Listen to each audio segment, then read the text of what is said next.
Hello and welcome to a very special card today here in my holiday card series.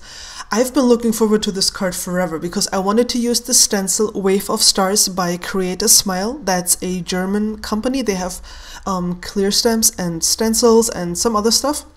I'll have a link in the video description and on my blog.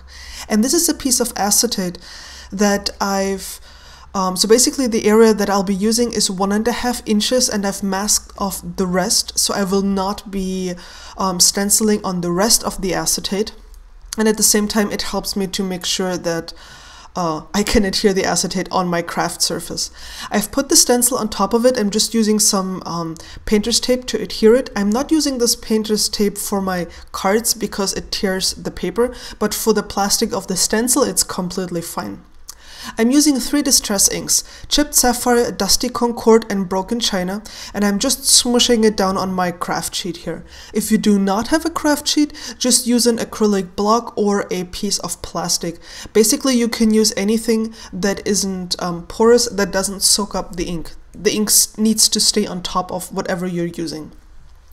The reason I'm putting this down here is because I'm going to use my embossing paste, and I'm using the Dreamweaver white embossing paste. To my knowledge, it's the same as the Wendy Vecchi white embossing paste. And I'm just scooping out some of the stuff and putting it next to the ink. Since I'll be doing 2 cards at the same time, I'm using a little bit more of the paste than I usually would. And when I'm putting it down, I'm very careful not to get any ink on my tool here, so I can go back in and grab some more embossing paste. So I'm putting this next to each of the inks that I've put down. And next, or in a minute, I'll be using these dry fine stickles. Those are by Ranger Tim Holtz and they are in silver. So I'm mixing up the ink and the embossing paste. I want a really intense color. I don't want a subtle color, I want it to be really intense. And now I'm sparkling. Yes, it sparkles. I'm putting down some of the silver stickles into my embossing powder to make it sparkle. And remember, you can always add more, you just can't take anything out. So I'm carefully adding a little bit more until it glitters to the degree that I want. If you use too much of this stuff, the embossing paste won't really stick to the surface you're applying it to. I know that because I've tested this out before. So be careful how much you add, just try it out a little bit. And now I'm carefully putting down the embossing paste on top of my acetate. And I don't want to cover everything, I just want to cover the upper part because I want to create a gradient. And I'm going to repeat all the steps I just did and play some music for you so you don't have to hear me talk all the time. See you in a bit.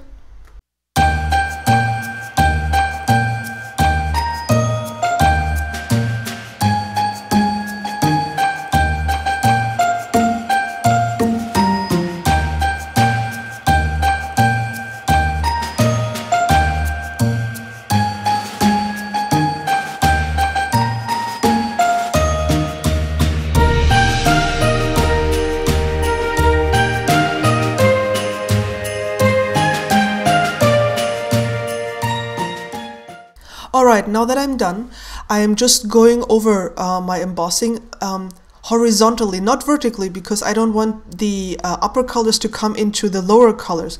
But by going over it horizontally, I could mix and match a little bit to get a softer gradient. This is my card base.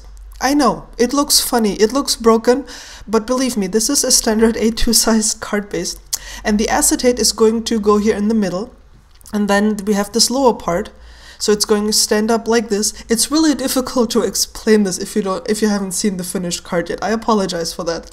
But I've cut 2 more pieces. Each of them is 2 inches wide and 4 inches, 2 inches thick basically, and 4¼ inches wide, the width of a standard A2 size card base.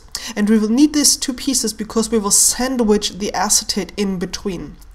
For the sentiment, I'm using the Believe in Magic stamp set by Mama Elephant, and I feel that the sentiment Believe in the Magic of Christmas is just perfect with those glittery stars.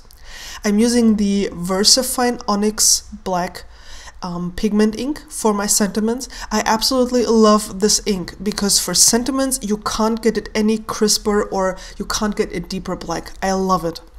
Just need to let it dry for a bit. And if I lift this up, you will see that it just looks like you've printed it, or even better. It's just absolutely perfect. Sorry, I love this ink.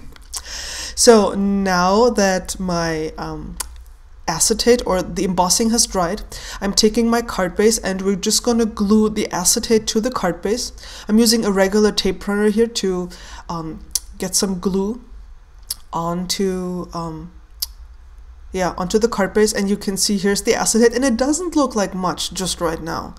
And I just made sure that I adhered everything straight, because it would be kind of embarrassing to mess it up at this point. And then I'm adhering the top parts that have my sentiment.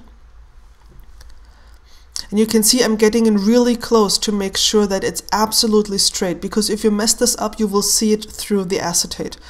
And on the side, my acetate was not cut properly, so that's why it's a little wider than the card base, but that's not a huge deal. I'm just taking my scissors and I'm cutting it off. Since the embossing paste has dried by now, I can just cut through it. There's no harm that will come to my card or my scissors when doing this.